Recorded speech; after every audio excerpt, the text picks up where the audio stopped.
ನೋಡ್ತಿರ್ಬೋದು, ಬ್ಯಾಂಗ್ಳೂರಿನಲ್ಲಿ ಒಂದು ಆಟೋ ಓಡಾಡ್ತಾ ಇರುತ್ತೆ ನೋಡಿ. ಈ ಆಟೋ ಅದು ಫ್ರೀ ಆಂಬುಲೆನ್ಸ್ ಆಟೋ ಇದು. ನಾನು ಮೊನ್ನೆ ಒಂದು ಆಂಬುಲೆನ್ಸ್ ವಿರುದ್ಧವಾಗಿ ಒಂದು ವಿಡಿಯೋನ ಅಪ್ಲೋಡ್ ಮಾಡಿದ್ದೆ. ಫ್ರೀ ಆಫ್ ಕಾಸ್ಟ್ ನಾವು ಬನ್ನಿ, ಇಲ್ಲಿ ಕರ್ಕೊಂಡು ಹೋಗ್ತೀವಿ, ಅಲ್ಲಿ ಕರ್ಕೊಂಡು ಹೋಗ್ತೀವಿ ಅಂತ ಗೌರ್ಮೆಂಟ್ ಹಾಸ್ಪಿಟಲ್ಗಳಿಂದ ತಗೊಂಡೋಗಿ ಪ್ರೈವೇಟ್ ಹಾಸ್ಪಿಟಲ್ ಅಲ್ಲಿ ಸೇರಿಸ್ಬಿಟ್ಟು ಲಕ್ಷಾಂತರ ರೂಪಾಯಿ ಬಿಲ್ ಆಗ್ತಾ ಇದ್ದಾರೆ ಅಂತ. ನಮ್ಮ ಮೌಲಿ ಸಾಬು ಒಂದು ಫ್ರೀ ಆಟೋ ತಗೊಂಡು ಬ್ಯಾಂಗ್ಳೂರಿನಲ್ಲಿ ಲಾಕ್ಡೌನ್ ಸಮಯದಿಂದ ನಾನು ನೋಡ್ತಾ ಇರೋದು, ಲಾಕ್ಡೌನ್ ನಲ್ಲಿ ಯಾವ ತರ ಪರಿಸ್ಥಿತಿ ಇತ್ತು, ಆ ಪರಿಸ್ಥಿತಿಯಲ್ಲಿ ಶವಗಳನ್ನ ತಗೊಂಡೋಗ್ಕೊಟ್ರು, ಆಕ್ಸಿಜನ್ ಸಹ ಇಕ್ಕೊಂಡು ಆಟೋ ಅಲ್ಲಿ ಫ್ರೀ ಆಟೋ ಆಂಬುಲೆನ್ಸ್ ಅಂತ ಮಾಡ್ಕೊಂಡು ನಡೆಸ್ತಾ ಇರ್ತಾರೆ ಬೆಂಗಳೂರಲ್ಲಿ. ಎಲ್ಲಿ ಕಂಡು ಬರುತ್ತೆ ಅದು ತಗೊಂಡೋಗಿ ಜನರನ್ನ ಫ್ರೀ ಆಫ್ ಕಾಸ್ಟ್ ಅಡ್ಮಿಷನ್ ಮಾಡಿಸ್ತಾರೆ. ಗೌರ್ಮೆಂಟ್ ಹಾಸ್ಪಿಟಲ್ ಅಲ್ಲಿ ಏನೇನ್ ಬೇಕು ವ್ಯವಸ್ಥೆಗಳು ಮಾಡಿಕೊಡ್ತಾರೆ. ಲಾಕ್ಡೌನ್ ಅಲ್ಲಿ ಸಾವುಗಳು ಎಷ್ಟಾಗಿತ್ತು, ಅಂತ ಸಮಯದಲ್ಲಿ ಯಾರು ಅವರ ರಿಲೇಷನ್ಗಳಾಗಿ ಬರ್ತಿರ್ಲಿಲ್ಲ, ಅಂತ ಸಮಯದಲ್ಲಿ ಹೋಗಿ ನಿಂತು ಮಾಡಿದ್ರು. ವೈನಾಡಿನಲ್ಲಿ ಮೊನ್ನೆ ಲ್ಯಾಂಡ್ ಸ್ಲೈಡ್ ಆಗಿ ಸುಮಾರು ಜನ ಸತ್ತೋಗಿದ್ರು.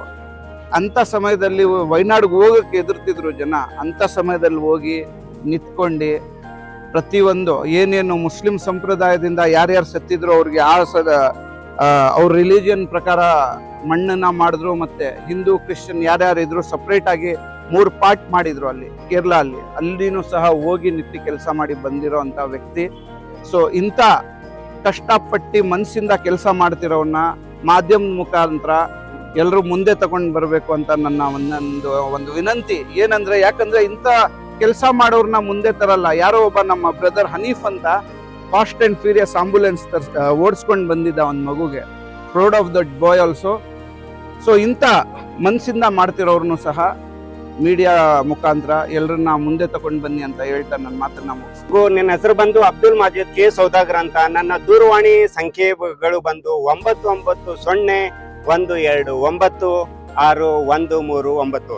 ಮೊದಲನೇದಾಗಿ ನಮ್ಮ ಇಡೀ ಭಾರತ ದೇಶದ ಜನರಿಗೆ 76ನೇ ಗಣರಾಜ್ಯೋತ್ಸವದ ಹೃದಯಪೂರ್ವಕ ತುಂಬಾ ಧನ್ಯವಾದಗಳು.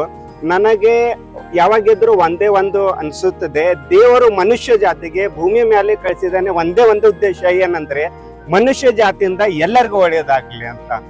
ಸೊ ಆಗೋಸ್ಕರ ನಾನು ಇವಾಗ ಕಳೆದ 6 ವರ್ಷದಿಂದ ಸತತವಾಗಿ ಜನರಿಗೆ ಪಾಪ ಅಂದ್ರೆ ಬಡವರು ಮನೆಯಿಂದ ಆಸ್ಪತ್ರೆಗೆ ಕರ್ಕೊಂಡು ಹೋಗೋದು, ಯಾವುದೇ ಆಸ್ಪತ್ರೆಯಲ್ಲಿ, ಅದರಲ್ಲಿ ಮುಖ್ಯವಾಗಿ Vani Vilas, Victoria, KC general, Bowring, Ambedkar ಆಸ್ಪತ್ರೆ ಎಲ್ಲೇ ನಾನು ಉಚಿತವಾಗಿ ಕರ್ಕೊಂಡು ಹೋಗಿರ್ತೇನೆ. ಆಮೇಲೆ ಪಾಪ ನಮ್ಮ ಕರ್ನಾಟಕ ರಾಜ್ಯಕ್ಕೆ ಬೇರೆ ರಾಜ್ಯದಿಂದ ನಂಬ್ಕೊಂಡು ನಮ್ಮ ಇದು ಕಿಡ್ವಾಯಿ ಆಸ್ಪತ್ರೆ ಆಗ್ಲಿ, ಇದು ನಿಮ್ಯಾನ್ಸ್ ಆಸ್ಪತ್ರೆ ಅವರು ಬಂದಿರ್ತಾರೆ. ಪೇಷಂಟ್ ಒಳಗಡೆ ಇರ್ತಾರೆ, ಆದರೆ ಪೇಷಂಟ್ ಜೊತೆಯಲ್ಲಿ ಬಂದಿದ್ದಂತ ಪೇಷಂಟ್ ಅಟೆಂಡರ್ಗೆ ಪಾಪ ಅವರಿಗೆ ಹೊರಗಡೆ ಊಟ ಇರಲ್ಲ. ಸೊ ಕೆಲವು ಸಂದರ್ಭದಲ್ಲಿ ನಮ್ಮ ಇವರು ಸಾಹಿಲ್ ಸಾಹೇಬ್ರವರು ಊಟದ ವ್ಯವಸ್ಥೆ ಮಾಡಿಸ್ಕೊಡ್ತಾರೆ, ಕೆಲವು ಸಂದರ್ಭದಲ್ಲಿ ನೀರಿನ ವ್ಯವಸ್ಥೆ ಮಾಡಿಕೊಡ್ತಾರೆ. ಆಮೇಲೆ ಕೆಲವು ಸಂದರ್ಭದಲ್ಲಿ ನಿಮಗೆ ಮಾಹಿತಿ ಪ್ರಕಾರ ಇತ್ತೀಚಿನ ದಿನಗಳಲ್ಲಿ ಚಳಿ ಅಂದ್ರೆ ತುಂಬಾ ಆಗ್ತಾ ಇದೆ. ಅಂತರ ಸಂದರ್ಭದಲ್ಲಿ ಸಾಹಿಲ್ ಸಾಹೇಬ್ರವರು ತಮ್ಮ ಕಡೆಯಿಂದ ಉಚಿತವಾಗಿ ಬ್ಲಾಂಕೆಟ್ಸ್ ಕೊಡ್ತಾ ಇದ್ದಾರೆ. ಅದನ್ನು ನಾನು ತಗೊಂಡು ಸುರಕ್ಷಿತವಾಗಿ ಹೋಗಿ ಅವ್ರಿಗೆ ಪೇಷಂಟ್ ಅಟೆಂಡರ್ ಅವ್ರಿಗೆ ಕೊಡ್ತಾ ಇದ್ದೇನೆ. ಇವಾಗ ಅಂದ್ರೆ ನನಗೆ ಇವಾಗ ನಾನು ಅಂತಾರಾಷ್ಟ್ರೀಯ ಮಾನವ ಹಕ್ಕುಗಳ ಆಯೋಗದಲ್ಲಿ ರಾಷ್ಟ್ರೀಯ ಹಿರಿಯ ಉಪಾಧ್ಯಕ್ಷನಾಗಿದ್ದೇನೆ, ವೈದ್ಯಕೀಯ ವಿಭಾಗ. ನಿಮಗೆ ಆಸ್ಪತ್ರೆಯಲ್ಲಿ ಏನೇ ತೊಂದರೆ ಆಗಲಿ, ಏನೇ ಕಷ್ಟ ಆಗಿದೆ, ನನಗೆ ಹಗಲು ರಾತ್ರಿ ನೋಡಲಾರದೆ ದಯವಿಟ್ಟು ನಾನು ಹೇಳಿದ ಇದು ದೂರವಾಣಿ ಸಂಪರ್ಕ ದಯವಿಟ್ಟು ತಾವು ಉಚಿತವಾಗಿ ನನ್ನ ಕರೆ ಮಾಡಬಹುದು. ದಯವಿಟ್ಟು ಮತ್ತೊಂದ್ಸಲ ಗಮನ ಹರಿಸಿ, ನನ್ನ ಸರ್ವಿಸ್ ಅನ್ನು ಸಂಪೂರ್ಣವಾಗಿ ಉಚಿತವಾಗಿದೆ. ಮತ್ತೊಂದು ವಿಷಯ ಹೇಳ್ತೇನೆ, ದಯವಿಟ್ಟು ಬನ್ನಿ.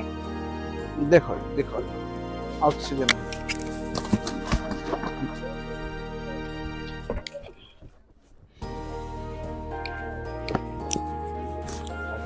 ನನಗೆ ಮೊದಲು ಸ್ಟ್ರೆಚರ್ದು ತುಂಬಾ ತೊಂದರೆ ಆಗ್ತಾ ಇತ್ತು. ಆಗೋಸ್ಕರ ನಾನು ಎಲ್ಲರ ಹತ್ರ ಒಂದು ಕಳಕಳಿ ವಿನಂತಿ ಮಾಡಿಕೊಂಡಿದ್ದೆ.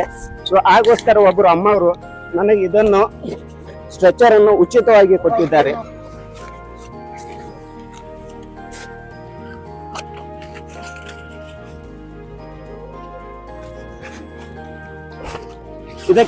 ಇದು ಶಿರ್ಡಿ ಬಾಬಾ ಸಾಯಿಬಾಬಾದಿಂದ ಕೊಟ್ಟಂತ ಆಟೋ ಆಂಬುಲೆನ್ಸ್. ಇದರಲ್ಲಿ ಇದು ಸ್ಥಳಾವಕಾಶ ತುಂಬಾ ಇದೆ. ಸೊ ಇದರಿಂದ ನಾವು ಯಾರ್ಯಾದ್ರೂ ಅನಾಹುತ ಆತಂದ್ರೆ ಇದರಿಂದ ನಾವು ಉಚಿತವಾಗಿ ನೇರವಾಗಿ ಅವ್ರಿಗೆ ಸುರಕ್ಷತೆ ಕರ್ಕೊಂಡು ಹೋಗೋರು. ನಾನು ನನ್ನ ತುಂಬಾ ಹೃದಯದಿಂದ ಇದನ್ನು ಕೊಟ್ಟಿದಂತ ಒಬ್ಬ ಮೇಡಮ್ ಅವ್ರಿಗೆ ತುಂಬ ಹೃದಯದಿಂದ ತುಂಬಾ ಧನ್ಯವಾದವನ್ನು ಹೇಳಿ ನನ್ನ ಈ 2 ಮಾತುಗಳನ್ನು ಮುಗಿಸುತ್ತೇನೆ. ಜೈ ಕರ್ನಾಟಕ, ಜೈ ಹಿಂದ್. ನಮಸ್ಕಾರ ಎಲ್ರಿಗೂ. ಇದರಲ್ಲಿ ये कौन है आयशा प्रथम बेगम चिकित्से बेंगलुरु पेट्टिगे. चेयरमैन दालिन बस ये मैडम का रोसिया सुल्ताना ಇದರಲ್ಲಿ ಏನಾದ್ರೂ ಪ್ರಥಮ ಚಿಕಿತ್ಸೆ ಬೇಕಾದ್ರೆ मैडम यहाँ ಹಿಮೋಗ್ಲೋಬಿನ್ और फरहीन रामनगर अरेक मैडम का रहना ना शादी First क्या aid kit, baby machine. So Photo ಇಂಥ madam? ಪ್ರಾಥಮಿಕ ಸೌಲಭ್ಯಗಳು खाली ಇದರಲ್ಲಿ हाँ ಇದೆ. लगा लो ಯಾಕಂದ್ರೆ ಪಾಪ ಶ್ರೀಮಂತರು ದುಡ್ಡು ಕೊಟ್ಟು ಬದುಕಬಹುದು, ಆದ್ರೆ ಬಡವರು ಇರ್ತಾರೆ, ತುಂಬಾ ಬಡವರು ಇರ್ತಾರೆ, ಸ್ಲಮ್ ಏರಿಯಾನಲ್ಲಿ ಇರ್ತಾರೆ. ಸೊ ಅಂತವ್ರಿಗೆ ಏನಾದ್ರೂ ಆದ್ರೆ ನಾವು ಅವ್ರಿಗೆ ಅಲ್ಲಿಂದಲೇ ಪ್ರಥಮ ಚಿಕಿತ್ಸೆ ಕೊಟ್ಟು भैया ಅಲ್ಲಿಂದ ನೇರವಾಗಿ ಆಸ್ಪತ್ರೆಗೆ ಕರ್ಕೊಂಡು ಉಚಿತವಾಗಿ ಹೋಗ್ತಾರೆ. ನಮಸ್ಕಾರ ಎಲ್ರಿಗೂ. ಎನ್ನಿ